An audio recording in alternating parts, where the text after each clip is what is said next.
This is a 5-foot-tall fence. Unfortunately, an easy jump to make for a coyote. And that's how Sherry Strong's dog was attacked.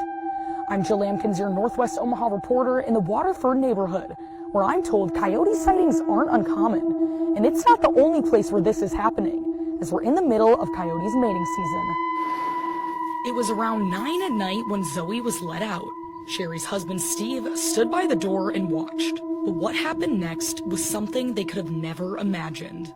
And I took off running downstairs and I heard Steve yelling. And what it was is a coyote had come into the yard and grabbed her by the neck.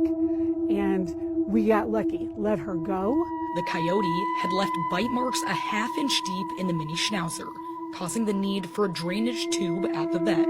When you feel like you're going to lose your family member and you have this feeling of loss that instantly your throat goes to your stomach and not again. Zoe was one of the lucky ones, but I spoke to a nearby neighbor who wasn't as lucky. We got to her as soon as we could, but it was essentially just too late. Noelle DeVries lost her 11-year-old dog Avery after a similar situation happened in their backyard. But before we could even transport her anywhere, she was already gone. Back in February, when I first reported on this issue, Nebraska Wildlife Rehab released some information that could help pet owners remain vigilant.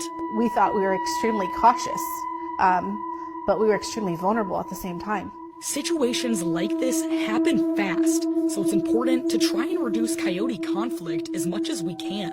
Some things Nebraska Wildlife Rehab recommends: always keep your pet on a leash.